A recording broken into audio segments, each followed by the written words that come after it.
Bismillahirrahmanirrahim. Selamat bergabung di channel Tadarus Kuantum, channel yang khusus membahas kuantum dan seluk-beluknya.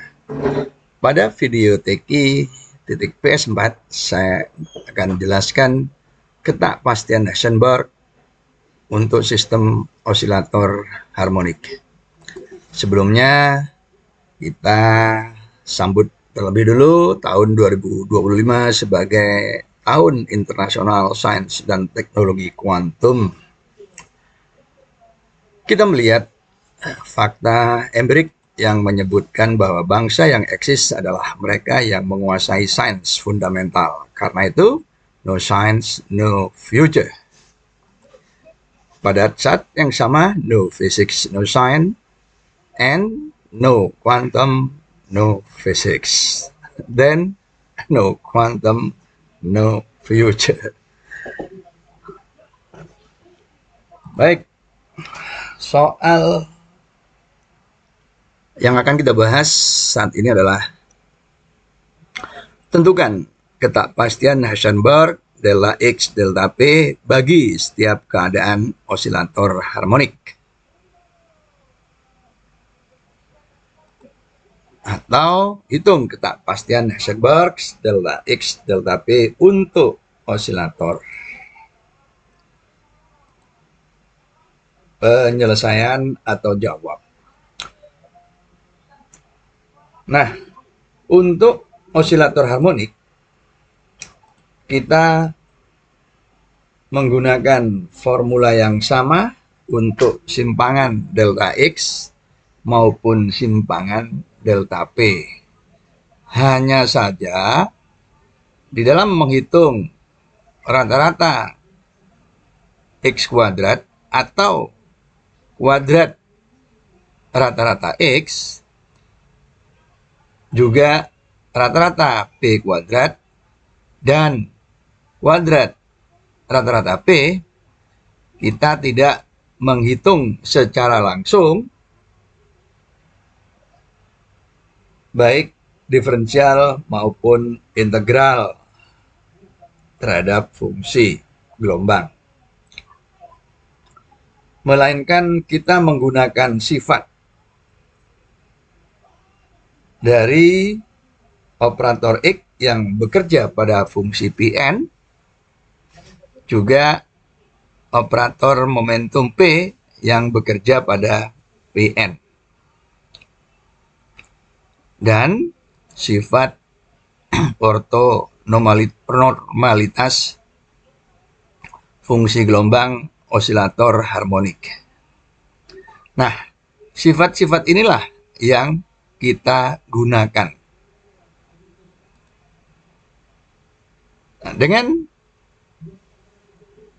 informasi yang kita miliki, maka rata-rata X sesuai dengan definisi. Selanjutnya, kita gunakan sifat X yang bekerja pada Pn, yaitu X menurunkan indeks N ke indeks N-1 dengan koefisiennya, dan juga menaikkan ke N plus 1 menjadi Pn plus 1 dengan koefisiennya. Nah, selanjutnya koefisien depan fungsi kita keluarkan, sehingga kemudian kita dapatkan perkalian skalar Pn min 1 ditambah perkalian skalar Pn plus 1 dengan koefisiennya. Nah, menggunakan sifat ortonormalitas, maka perkalian skalar ini menghasilkan delta N-1. Sedangkan suku kedua menghasilkan delta N plus 1. Inilah delta Kronecker. Dan kita tahu bahwa delta n-1 itu pasti sama dengan 0. Karena n dan n-1 itu pasti berbeda. Demikian juga dengan delta n plus 1. Dengan demikian, rata-rata X-nya itu sama dengan 0. Selanjutnya, rata-rata X kuadrat kita evaluasi, yaitu sekali lagi menggunakan sifat dari operator posisi yang bekerja pada fungsi gelombang Pn. Jadi tadi kita dapatkan bahwa XPN ya. Nah, sekarang dikenai operasi sekali lagi. Nah, suku pertama itu menghasilkan 2 suku. Suku kedua juga menghasilkan 2 suku. Jika dijumlahkan dan kita kumpulkan suku yang sama, maka hasilnya adalah 3 suku seperti berikut. Selanjutnya dilakukan perkalian skalar. Kita uraikan X kuadrat Pn-nya.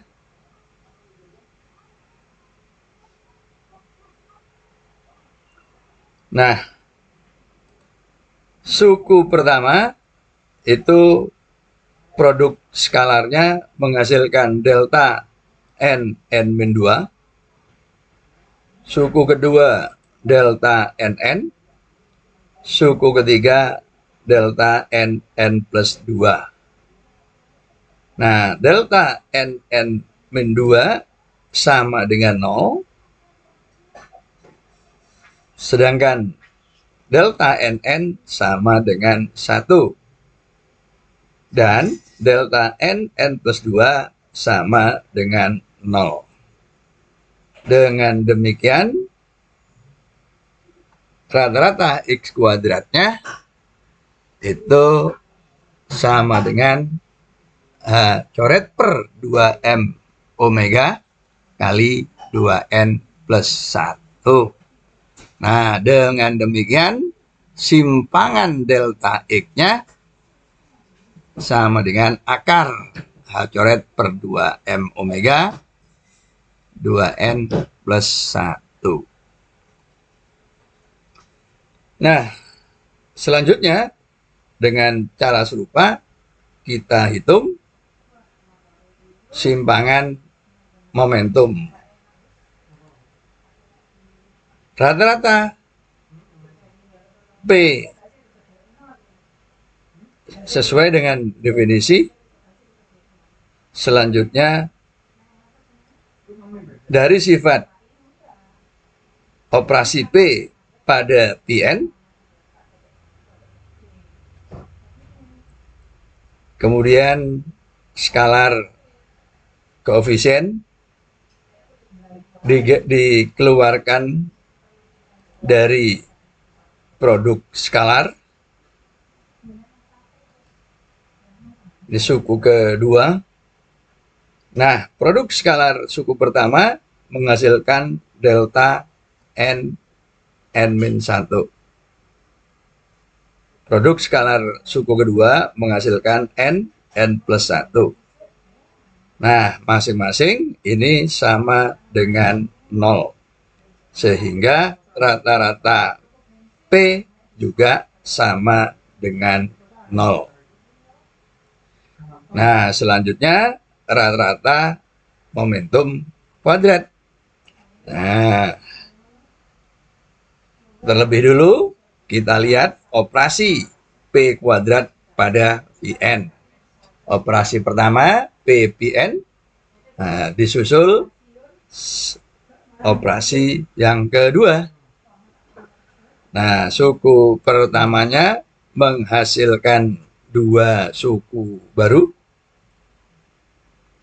dan suku kedua juga menghasilkan dua suku baru, jika dijumlahkan ada suku Pn yang sama sehingga total menghasilkan 3 suku.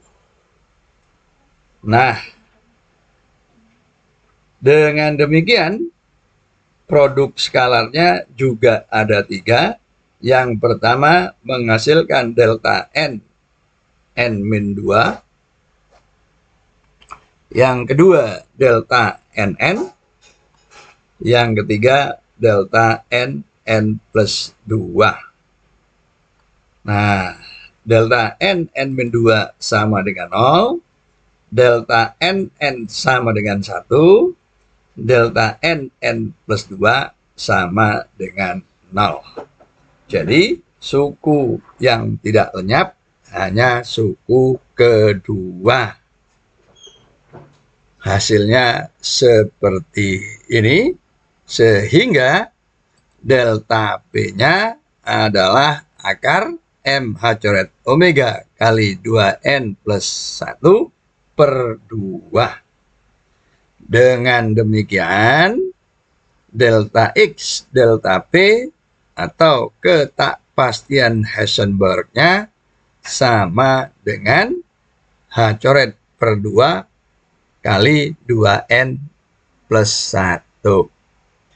Tampak dari hasil akhir ini, untuk ground state dengan N sama dengan 0, maka hasil delta X, delta P-nya sama dengan H coret per 2. Nilai terkecil dari ketakpastian Heisenberg. Karena pada ground state, fungsinya adalah fungsi normal, fungsi Gaussian. Sedangkan untuk excited state, itu bergantung pada bilangan kuantum N. Jadi, hasilnya adalah H coret per 2 kali 2N plus 1, sehingga akan selalu lebih besar atau sama dengan H coret per 2, dan itu adalah ketakpastian Heisenberg. Itulah ketakpastian Heisenberg untuk osilator harmonik dan cara menghitungnya, yakni menggunakan sifat-sifat fungsi gelombang terhadap operasi momentum dan operasi posisi serta sifat ortonormalitasnya. Terima kasih. Insya Allah kita bertemu kembali di video soal dan solusi berikutnya. Salam.